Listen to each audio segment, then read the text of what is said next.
Sama-sama tayong magiging Saksi!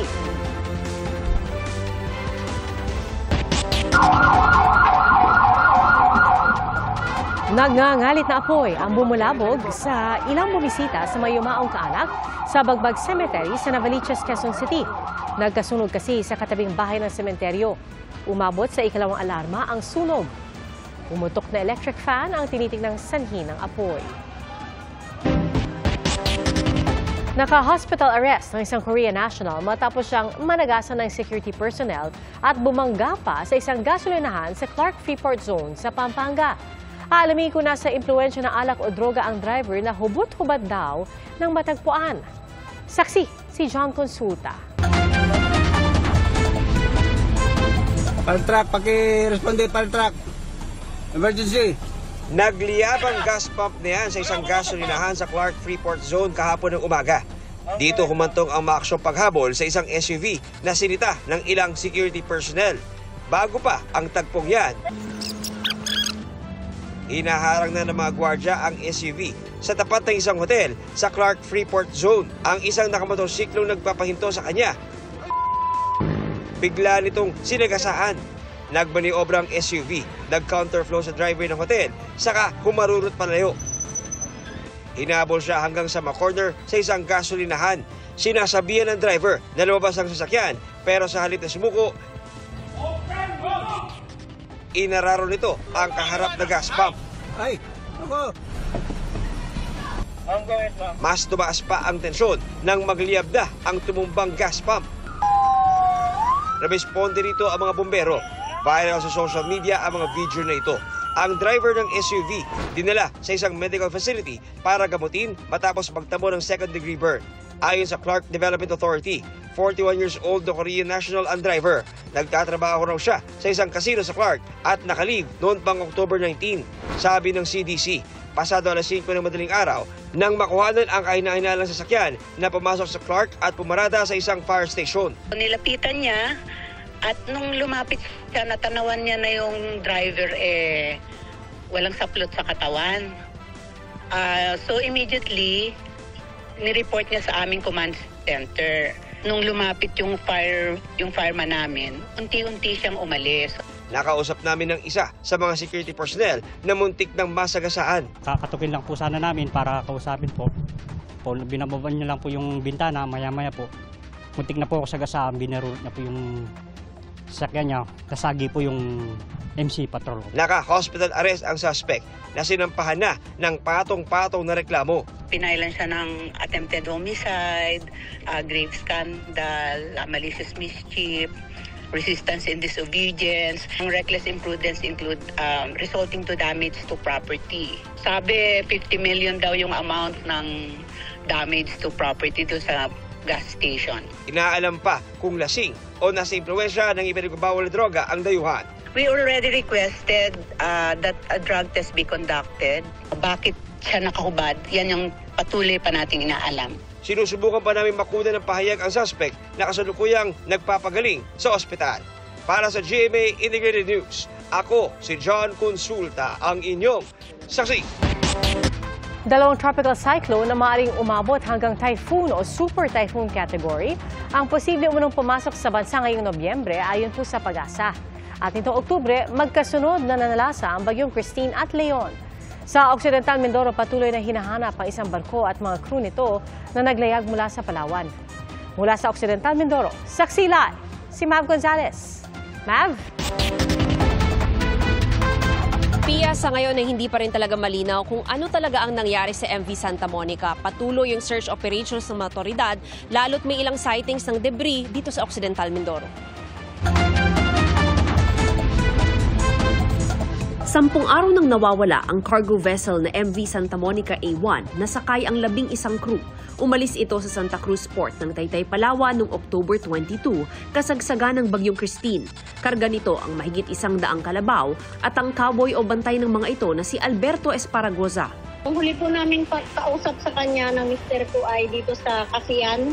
Nagpaalam siya na sabi niya paalis na raw sila. Noong 22 po yun. Kaya ang mga kaanak ng mga nawawalang tripulante na nawagan na sa social media. Nakontak pa po sila noong October 22 ng 9 p.m. and around 1 a.m. yun po yung last na contact ng isa sa mga crew na kasakay doon sa asawa niya. So, yung last na text po ng kuya ko na mahangin na daw at maalon. Hindi na raw makontakt ang barko umaga ng October 24, kaya nireport nila ito sa PCG. At nitong October 27, inanod sa dalampasigan ng Paluan Occidental, Mindoro ang isang bloated na kalabaw na pinaniniwala ang sakay ng barko. 2 hinihinalang bangkay naman ang nadaanan ng mga mangingisda noong October 28 sa laot ng Paluan. Nakita ko na palutang-lutang po, nakatihaya siya. Na maputi na po ang kulay, na yung tiyan po niya, malaki na. Tapos yung damit po niya, nakataas. Ang damit po niya ay kulay blue po na, dark blue. Tapos sa pababa po niya, hindi ako nagkakamali, baka sky blue po, sky blue. Nasa 11 to 15 nautical miles palabas dun sa laot, nakita ng mga mangingisda yung 2 bangkay raw. Yun nga lang, ang problema kasi, ganito lang yung mga bangka na ginagamit nila. Yung mga pang-single lang, pang-isahang mangingisda, kaya hindi naman nila mabitbit din yung mga bangkay. Ang ginawa nila ay dali-dali silang bumalik dito sa dalampasigan para mai-report. Kaya nga lang, nung puntahan ulit ng mga otoridad ng Philippine Coast Guard yung mga bangkay dun sa laot, wala na raw silang nakita dun sa area na unang pinuntahan ng mga mangingisda. May nakita rin daw si Irvin ng mga palutang-lutang na kalabaw. Nasa 20 to 30 peraso ng kalabaw ang nakita ko po. Yun naman po, sobrang baho na kasi lumulubo na. Bineberipika pa ng PCG ang impormasyon sa mga bangkay. Sa Seaborne Patrol ng PCG Occidental Mindoro kanina, may na-recover silang mga crate pero titingnan pa nila kung galing ito sa barko. Ilang mangingisda naman sa Mamburao ang nakakuha ng mga basyo ng LPG tank, life rings at life jacket na may nakalagay na MV Santa Monica. Nagkaroon na rin ng aerial search ang PCG sa bahagi ng Palawan at Mindoro pero hindi pa rin nakikita ang barko. Ang hiling lang namin ay makita man lang sila kahit buhay man or sabihin na natin kung ano man ang nangyari sa kanila. 1 linggo na namang nakatenga ang fuel tanker na ito sa Batangas Port. Sumadsad at tumagilid ito dahil sa lakas ng alon dala ng Bagyong Christine. Ayon sa PCG, napigilan ang pinangangambahang oil spill at agad ding nalagyan ng oil spill boom ang paligid nito. Antayin natin sir yung plano nila sir, kung i-extract nila sir yung laman sa loob, yung fuel, then after that, or hatakin natin siya sir, then papatchingan, depende po yun sa kung paano approach ng Salvor. Ayon sa PCG sa Batangas, sa 1 linggo ay posibleng maganap ang salvage operations kung saan hihigupin ang lamang langis ng barko. Ramdam pa rin sa iba't ibang panig ng bansa ang epekto ng magkasunod na Bagyong Christine at Leon. Marami ring sementeryo sa Luzon ang baha pa rin. Sa Roman Catholic Cemetery sa Dagupan City, may nagpaparenta pa nga ng bota. Dahil din sa baha, hindi naman makapagsindi ng kandila ang ilang dumalaw sa public cemetery sa Hagonoy, Bulacan. Sa Minalabak, Camarines Sur, abot bewang ang baha sa isang sementeryo. Pia, balik dito sa Mamburao. Kanina itinigil yung search operations ng PCG dahil malalaki na yung alon dun sa laot. Pero bukas ng umaga, itutuloy naman daw ito. At live mula rito sa Occidental Mindoro para sa GMA Integrated News. Ako si Mav Gonzalez, ang inyong saksi.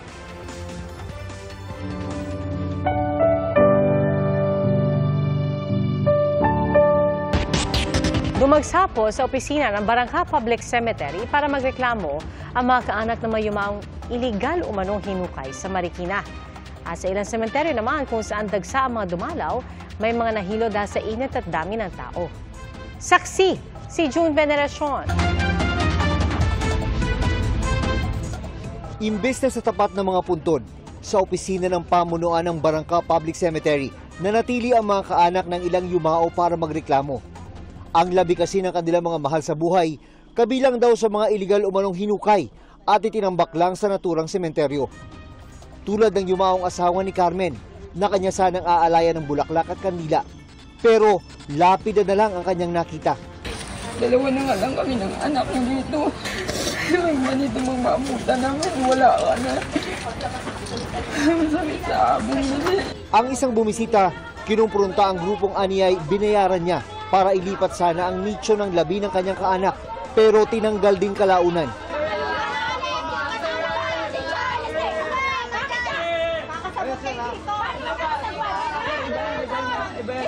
Sa inisyal na bilang ng Marikina LGU, umabot na sa 65 ang bilang ng labi na hinukay alinsunod umano sa ordinansa.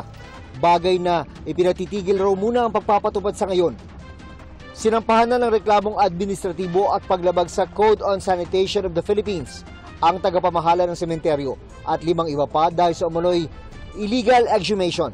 Parang sindikato talaga na nagbubukas sila ng nicho, tapos yung nichong nabubuksan, ino-offer nila for a fee. Pero yung bayad na yon, sila lang ang nakagkakaintindihan.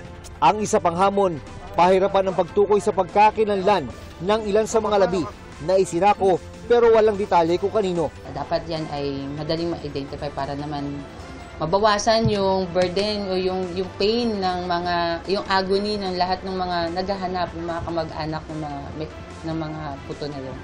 Sinusubukan pa naming makuha ang panig ng mga inireklamo. Sa Malabon, hindi rin alam ng 74 anyos na si Aling Carmen kung saan magtitirik ang kandila sa Tugatog Public Cemetery.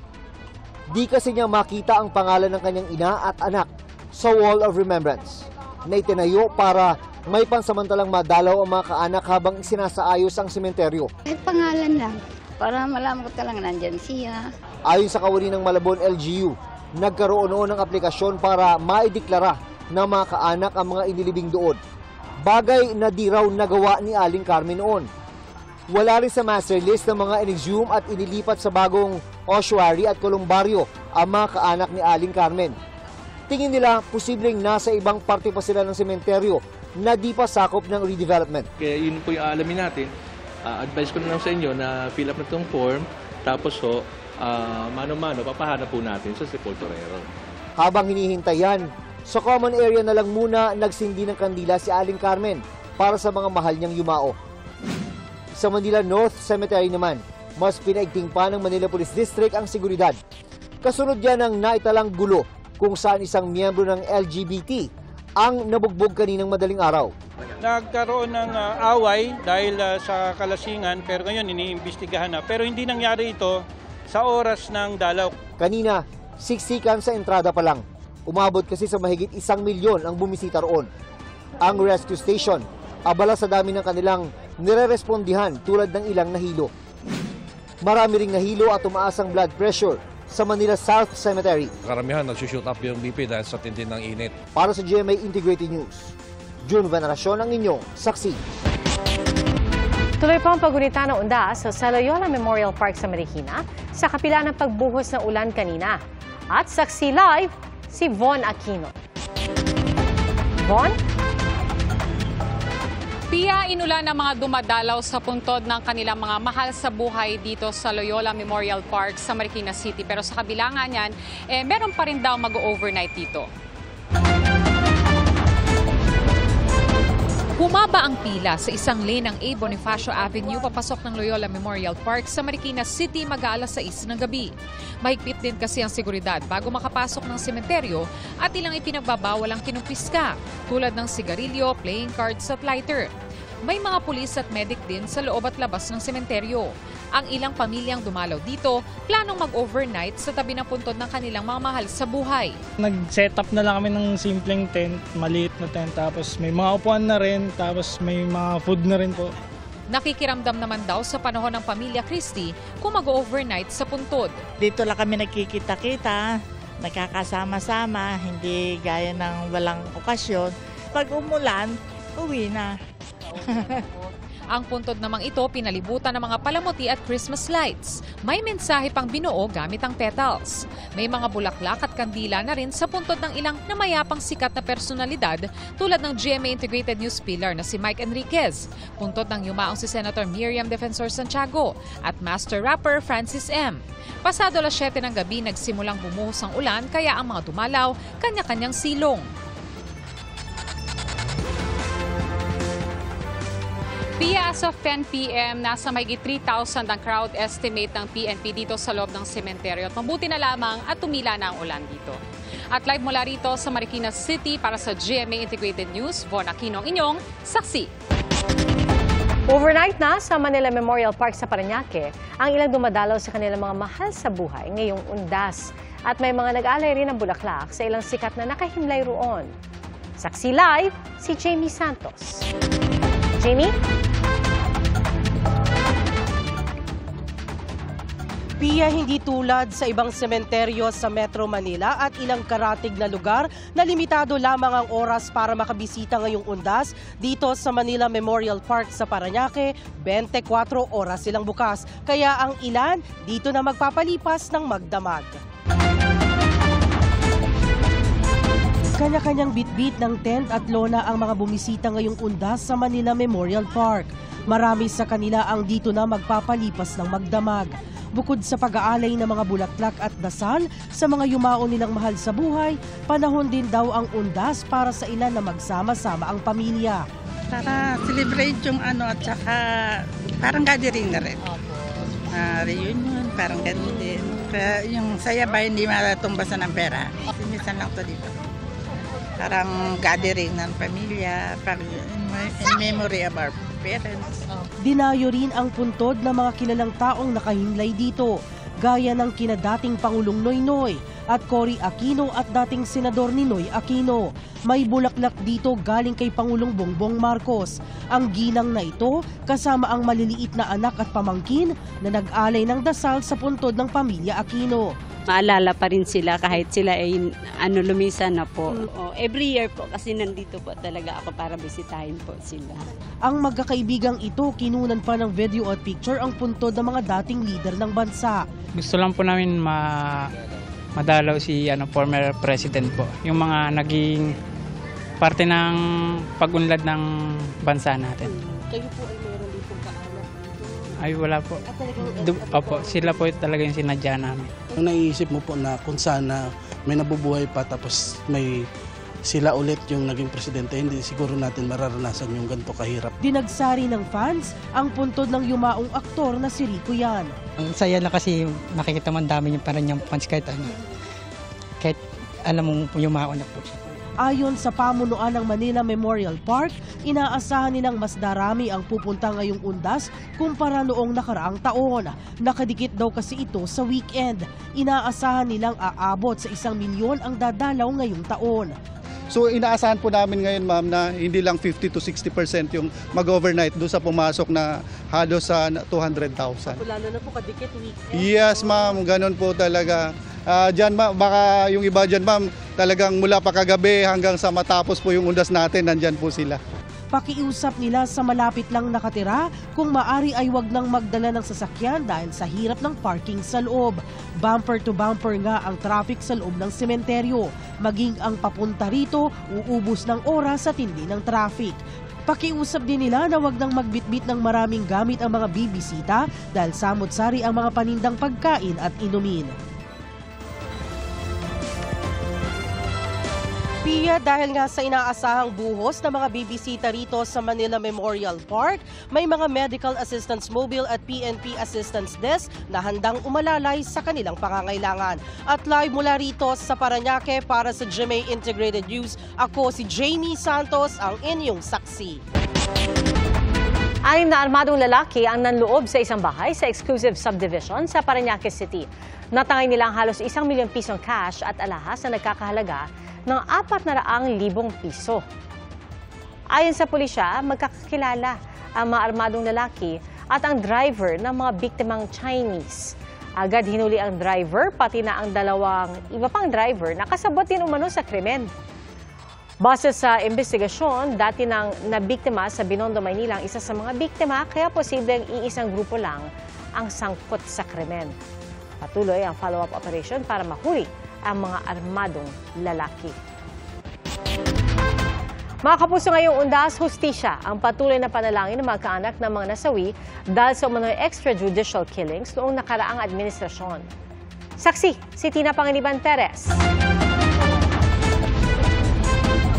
Kandila at panalangin ang alay ni Roan para sa kapatid at tiyuhin niyang nakalibing sa dambana ng paghilom sa La Loma Cemetery. Doon nakahimlay ang ilang biktima umano ng extrajudicial killings noong Administrasyong Duterte.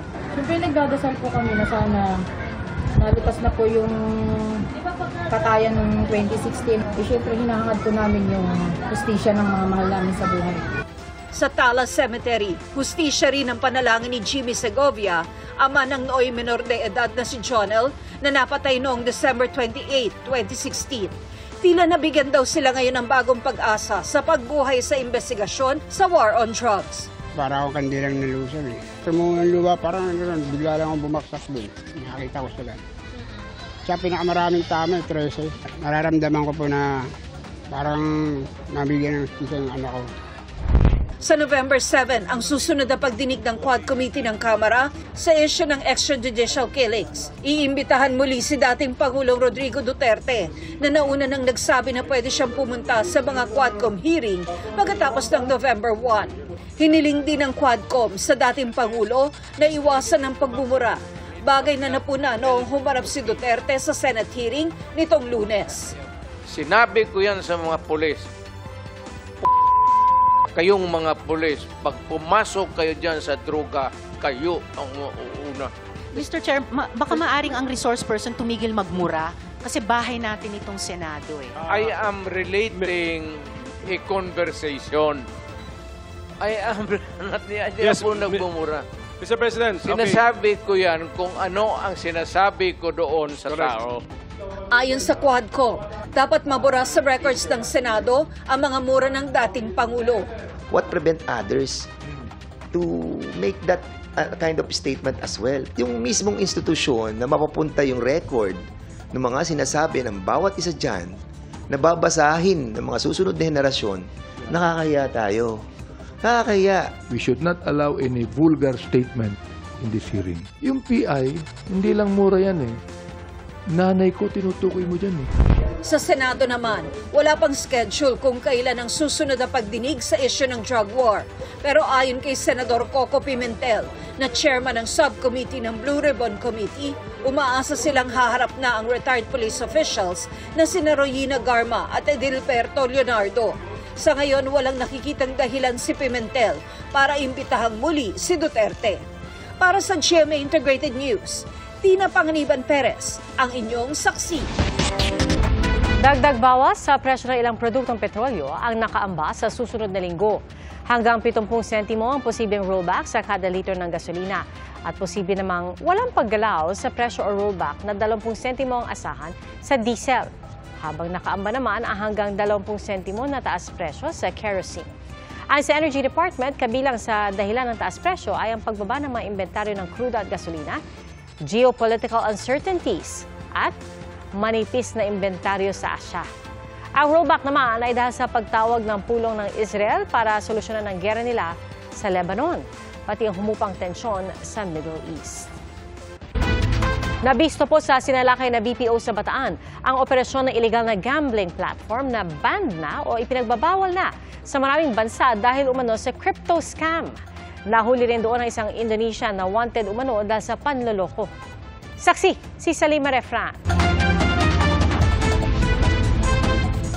Sa 2 ektaryang bahagi ng bundok sa pagitan ng Balanga at Bagak Bataan, 7 gusali ang nakatayo. Ito ang Central 1 Bataan, nakarehistro bilang Business Process Outsourcing o BPO company na may 1,500 empleyado na nagsisilbing service support sa mga kliyente abroad. Pero sa paghalugog ng mga otoridad sa compound, tumambad sa kanila ang iba't ibang illegal gambling platform. Pangunahin dito ang Winbox. It's a gambling app, gambling platform na ban sa maraming bansa because it is a hub for cryptocurrency scamming. Hindi pasok ito sa factor, hindi rin ilaw ng Pilipinas na palaro sila. Isang buong dibisyon ang naka-assign sa Winbox. Isa ito dun sa mga workstation dito sa Winbox Atas Office. Bukod dito sa computer kung saan nga mamamonitor mo yung mga pumapasok na mga transaksyon. Marami rin mga cellphone dito. Ang mga cellphone na ito ginagamit para makausap yung mga big gambling players. Hindi biro ang mga halagang pumapasok. That's 2.6 million. Ang dami. Whew. So sa nakikita nating amount dito, we could be talking of billions of pesos worth of bets at any given week. They're operating back-end support operations sa businesses. They don't know what businesses they are supporting. Do you know that they are offering cryptocurrency services? Hindi rin alam. Ngayon pa lang, sa ating mga initial na pagtingin. So nakikita natin na we will have a very airtight case against sa mga suspects natin. Ininspeksyon na ang BPO ng Kapitolyo ng Bataan, Munisipyo ng Bagak at ang AFAB o Authority of the Freeport of Bataan. Pero wala umano silang nakitang irregularidad noon. Kinukuha pa ng GMA Integrated News ang kanilang panig. Ang pagtatago sa mga BPO ng mga POGO o scam hubs, pinangangambahan na ng PAOK dahil sa napipintong total POGO ban. BPO ang ginagamit nila pero cover lang yun. Actually, yung ginagawa rin nila puro illegal din. Halos 700 Pilipino ang prinoseso para sa nalalaman nila sa operasyon ng BPO. 42 dayuhan naman ang isa sa ilalim sa immigration profiling. Samantala, kasama sa mga nahuli kahapon ang isang Indonesian team leader na ayon sa PAOK ay wanted umano sa Indonesia dahil umano sa scamming activities. Sabi ng PAOK, kasama siya sa mga nagmamanipula umano ng mga laro sa gambling platform. Para sa GMA Integrated News, Sanima Refran, ang inyong saksi. Mga kapuso, wala ng bagyo pero maghihanda pa rin sa posibleng pag-ulan ngayong weekend. Ang sa Pag-asa, easterlies o yung mainit na hangin ang makakaapekto sa halos buong bansa. Pero kahit maalinsangan, pwede pa rin umulan dahil sa thunderstorms. Base sa datos ng Metro Weather, mataas ang tsansa ng ulan bukas ng hapon sa Zambales, Bataan, Calabarzon, Mindoro Provinces, Palawan, ilang bahagi ng Negros Island Region, Bohol, Zamboanga Peninsula, Northern Mindanao, Caraga, Davao Region at Soc-Sargen. At pagsapit ng linggo, may tsansa rin na ulan sa halos buong Southern Luzon, Visayas at Mindanao, lalo na sa hapon. Posible po ang matitinding buhos ng ulan. May mga kalat-kalat na ulan naman sa Northern at Central Luzon. At sa Metro Manila, mataas din ang tsansa ng ulan ngayong weekend, lalo na bandang tanghali at hapon. Ayaw daw magkomento ni Pangulong Bongbong Marcos sa pahayag ni Vice President Sara Duterte na huhukayin niya ang labi ni dating Pangulong Ferdinand Marcos Sr. at itatapon sa dagat kung hindi raw siya titigilan. Sa ambush interview sa kanya kanina, iling lang ang sagot ng Pangulo nang tanungin kung sa tingin niya ay uncalled for ang pahayag ng bise. Nang tanungin naman kung humantong na ba sa puntong point of no return ang relasyon nila ng bise, tugon niya, saka na lang yan pag-usapan. Kasama po ang kanyang inang si dating First Lady Imelda Marcos, bumisita si Pangulong Marcos kanina sa puntod ng kanyang ama sa libingan ng mga bayani. Nagkaroon ng misa bilang pag-alala sa kanyang ama ngayong Undas.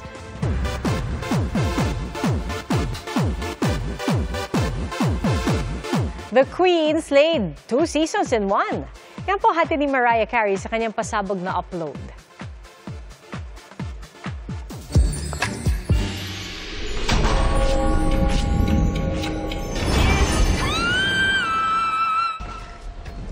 Sa simula ng video, giving Halloween vibes si Mariah na nag-ala Morticia Adams. Pero mabilis ang kanyang transformation at nagbihis Santa. Senyales na, it's Christmas time! Matchy-matchy naman sina Valine Montenegro, Ashley Rivera at Desiree Choi ngayong Halloween. Nagbihis traffic cone sila with matching sunglasses at boots pa. Ramdam naman ang Apatu Fever sa Halloween costume ni Michael Sager na Bruno Mars ang atake featuring Rosé. Kasabay po ng pagganda ng panahon sa Baguio City ang inaasahang pagdagsa ng mga turista ngayong long weekend. May mga nagsimula nang dumayo roon para makapag-relax. Maigpit na binabantayan ng mga pasyalan, pati po yung mga sementeryo. Dumami pa ang mga bumisita sa public cemetery na pinakamalaking sementeryo sa City of Pines. Nagpatupad din ng traffic scheme sa lugar. Umaaray naman ang ilang nagtitinda ng bulaklak dahil kahit bagsak presyo na, ay matumal pa rin ang bentahan. Bukod po sa Baguio City, mahigpit ding binantayan ng otoridad ang nasa 200 sementeryo sa Cordillera Administrative Region. Buhay na buhay ang mga tradisyon sa iba't ibang probinsya ngayong Undas. Kabilang na riyan ang pagbibigay alay sa mga yumaong mahal sa buhay. Ating saksihan. Nakakakilabot, mga elementong sa bangungot lang sana nakikita. Pero ang mga aswang, multo at iba pang kinatatakutan, ginawang inspirasyon ng mga kalahok sa Tigkaralag Festival 2024 Artistic Competition sa Pavia, Iloilo. Halloween night is Fright Night pa rin sa isla ng Boracay. Pabonggahan sa kanilang Halloween costume ang mga nakiparty. Pero paalala nga ng simbahan, ngayong All Saints Day, huwag kalimutang alalahanin ang mga banal. Kasuotan ng iba't ibang santo ang ipinarada sa ilang bahagi ng Cebu City. Sa Tuguegarao City sa Cagayan, binasbasan ng replika ng ilang santo. Para sa maraming Pilipino, ngayong November 1 ang nakagawiang araw ng pagbisita sa mga yumaong mahal sa buhay. At bukod sa panalangin at pagtitirik ng kandila, nariyan din ang tradisyon ng atang o ang pag-aari ng pagkain bilang pag-alala sa mga yumao na nakagawian lalo na ng mga Ilocano. Sa Bohol, buhay pa rin ang tradisyon ng palina kung saan nilalakaran ng usok para maitaboy ang masamang espiritu. Iba't iba man ang paraan ng paggunita, para sa marami, ang mahalaga, pahalagahan ang alaala ng mga namayapa. Para sa GMA Integrated News, Rafi Tima ang inyong saksi. Mga kapuso, salamat po sa inyong pagsaksi. Ako si Pia Arcangel. Para sa mas malaking misyon at sa mas malawak na paglilingkod sa bayan. Mula sa GMA Integrated News, ang News Authority ng Filipino. Hanggang sa Lunes, sama-sama tayong magiging saksi.